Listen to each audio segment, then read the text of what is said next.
What's up everyone, it's Karina, educator with Kenra Professional, and I'm here at the Kenra Academy and I'm so excited. I'm here with my beautiful model Ebonique and we are going to be doing a global lightening application on these beautiful curls today. So stick around so you can learn how to do this application. To start this color application, I'm going to be working in 4 quadrants. So I'm gonna go ahead and start my sectioning, and I really love using my fingers to create my sections here, especially when working with a curly hair type. It really helps to prevent any tension or breakage throughout your sectioning process. So we are going to begin in the apex, continuing that center part down into the nape to create our 2 back quadrants.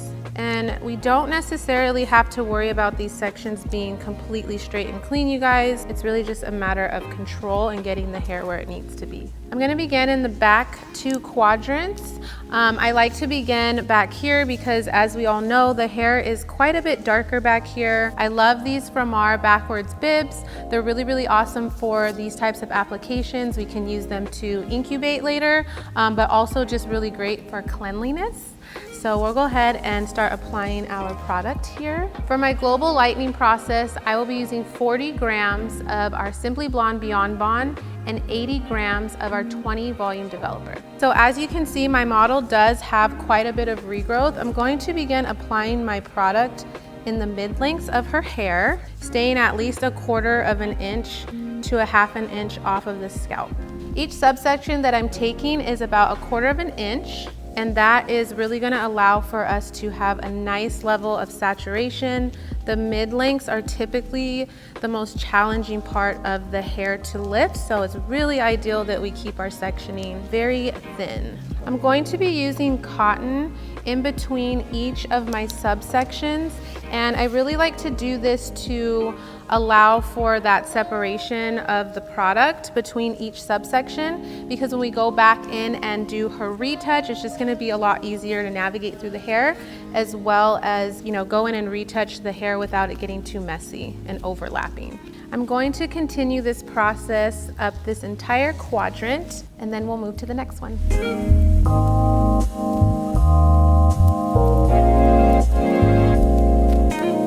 All right, so now that I have made my way through this first section, I am going to move on to my next section. But as you can see here, you guys, I really want to put a little emphasis on how much you really want to saturate each subsection. It's really important to help with the processing time and to really provide that nice even lift. So let's go ahead and place our last piece of cotton here, and then we're gonna go ahead and move to the other side. As I am applying my lightener to the mid-lengths here, one of the biggest reasons why it's best to start in the mid-lengths is because it has less heat and it's a lot harder to get lift here. This is really good so that you don't have any banding as you work into this color application. As we know, this first 1/4 of an inch to 1/2 an inch from the scalp, it produces a lot of heat. So we can really, you know, maintain a nice even application by starting in the mid-lengths, letting that process nice and slow for us, getting that full saturation. So that way when we go back into our root area, we will have a much even lift throughout the entire application. So whenever you are creating your subsections, the 1/4 of an inch, if you can see your hand through that subsection, that's a good sign you're on the right track to having the right thickness whenever you're doing any type of lightening service, to be honest, but specifically this global lightening application, we really want to take those 1/4 of an inch, pretty thin subsections to help with that nice even lift throughout the entire application here. As you can see, my model, she has a little bit of previous lightener on her ends here. So as I start working up this application, her regrowth is definitely quite long still, but with that previous lightener on the ends, we want to be mindful of this when we're applying to our mid-length. So still having that horizontal application with your brush, but being mindful of the line of demarcation between the previous color and her virgin hair. I definitely would recommend applying your saturation just above that line of demarcation and then using a scissoring motion with your fingers or with your hands to kind of melt it downward for a slight overlap, but not anything that's going to create any damage in through her ends. So I've been working through this entire application, you guys, and my brush has gotten quite messy. So I always like to have spare brushes on my tray because it's really important to also work with as clean of an application brush as possible. So that way you're applying the product directly where you want it on the hair and you're not really creating any overlapping or having any of your lightener touch any of the areas that you don't want it to. So as you can see, I've already finished our back 2 quadrants, and the one that I started with is already starting to give us a nice light lift. I'm going to move to the right front section and continue this same process. So one of the things I love about using our Simply Blonde Beyond Bond Lightener is that it really allows me to have control with my timing as I work through this color application. Whenever we're working with a global color application, we want to be mindful that we're not processing the hair too fast. As I continue up this right front section, you guys can see that the width of my subsection has gotten a bit wide. So I'm going to do another switcheroozy with my brushes here, and you can see this one's a bit wider. So this is going to help with that control and my application, really allowing me to distribute the product exactly where we need to distribute it without being messy and allowing any product to fall in areas we don't want it to. So now that I have finished the front right quadrant, I'm going to continue the same process through our left quadrant, taking 1/4 of an inch subsections, getting a nice level of saturation, and continuing this all the way up the head.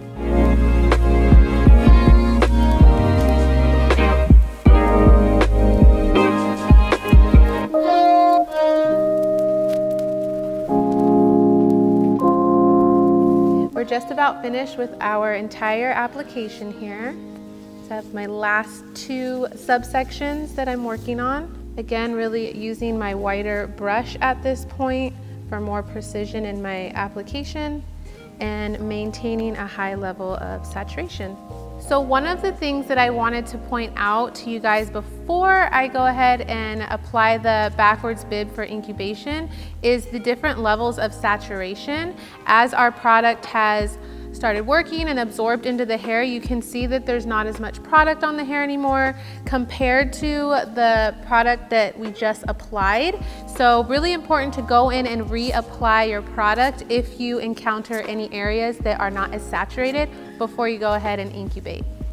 Hey guys, so I am checking in here. I wanted to give you a little sneak peek of the progress of my model's color. So we have been letting this process now for about a half hour. So I'm gonna go ahead and reapply to certain areas. I think it looks great so far. There's just a few little areas that I wanna hit one more time to help lighten them a little bit more. And then we're gonna drag the rest down in through the ends here to lift those. So stick around.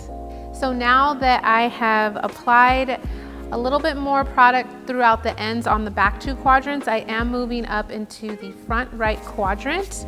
And as you can see, this is processed really nicely for us. So I'm now going to apply my product through her ends. The ends are typically a little bit more porous, so they tend to process a lot faster. So I'm gonna apply a nice saturation here and work my way through this quadrant.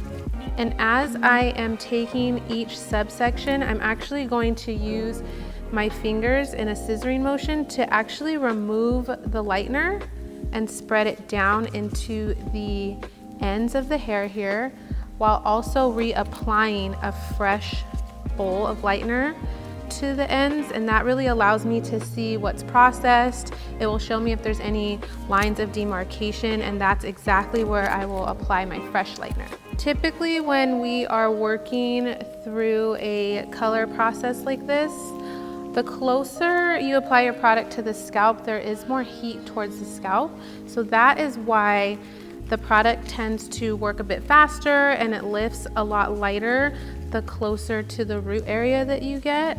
And we definitely have to continue to apply fresh batches of lightener throughout the mid-lengths and ends to keep that product active because we don't have as much heat here.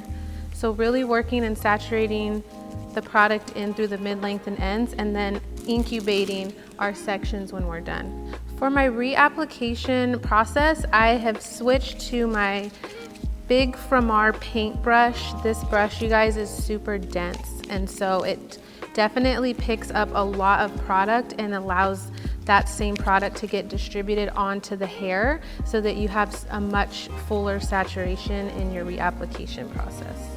Another thing that you may notice is that I have removed all of the cotton out of the hair.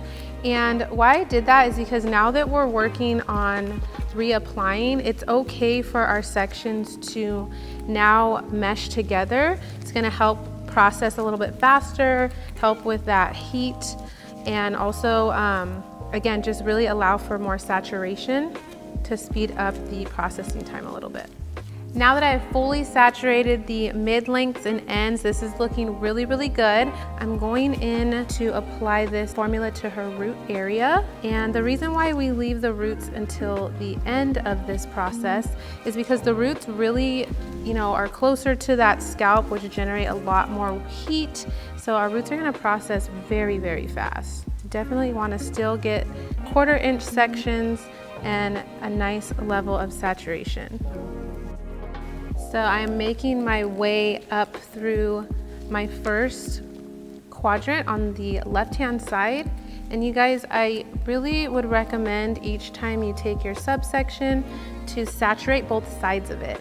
So you get a nice high level of saturation. So I'm gonna really apply underneath and then go ahead and apply directly on top.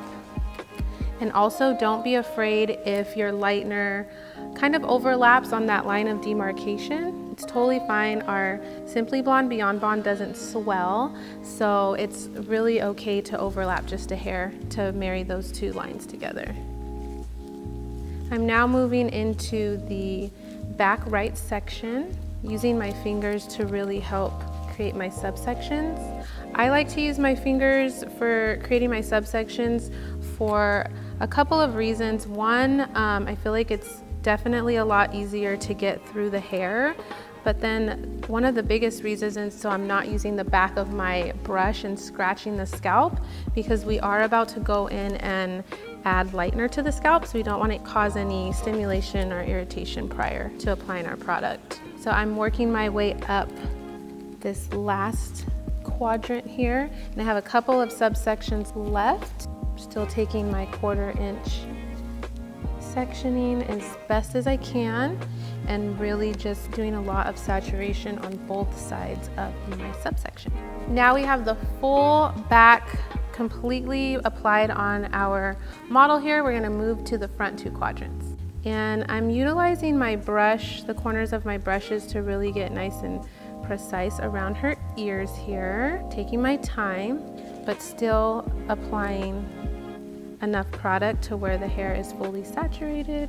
For this first section, I am going to lay a piece of cotton to protect her ear. So as we continue up our section here, we're not applying lightener on her ear.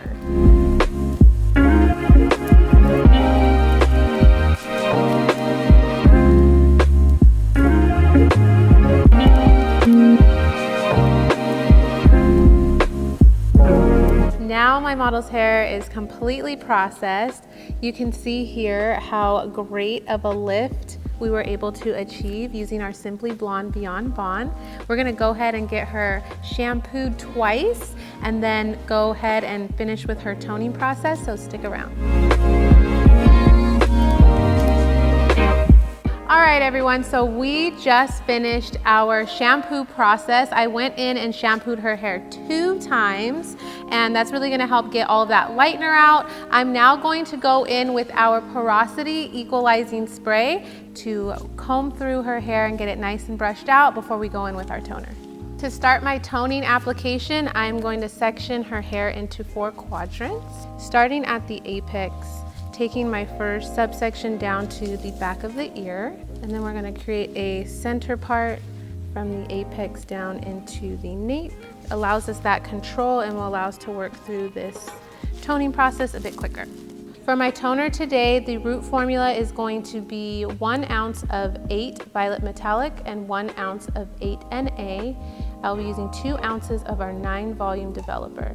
For the mid-lengths and ends, I used 1 ounce of our 10B and 1 ounce of our 9 PV. I did also incorporate a ribbon of our 8 VV and 4 ounces of our 9 volume developer. As I apply my toner, I will be taking diagonal back subsections and applying my Formula 1 to the root area of her hair. This is going to bring her roots down just a little bit to create a slight shadow effect at her root area.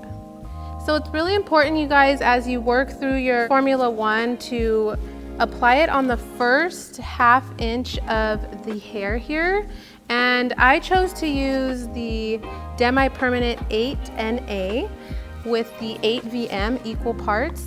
And the reason why I chose to use the 8 NA is to really add some depth at the root. It'll create a nice shadow effect in our end result. And it also allows this color to not look so hollow once it's dry. One thing to keep in mind when we are working through this type of application is to really have nice clean sections and make sure we're just working nice and neatly. We are working with 2 different formulas, so we want to make sure that we don't apply any of our formula where we might not want it to be. Once I make my way through the entire section, I do like to go in through the perimeter and everywhere I've parted the hair just to add a bit more product for that nice level of saturation. Sometimes after a lightening service, the roots are a little bit porous, so we definitely want to add some saturation there to make sure we get that coverage we need. So now that we have went in with our first formula on the roots, we are going to apply our second formula through the mid-lengths and ends.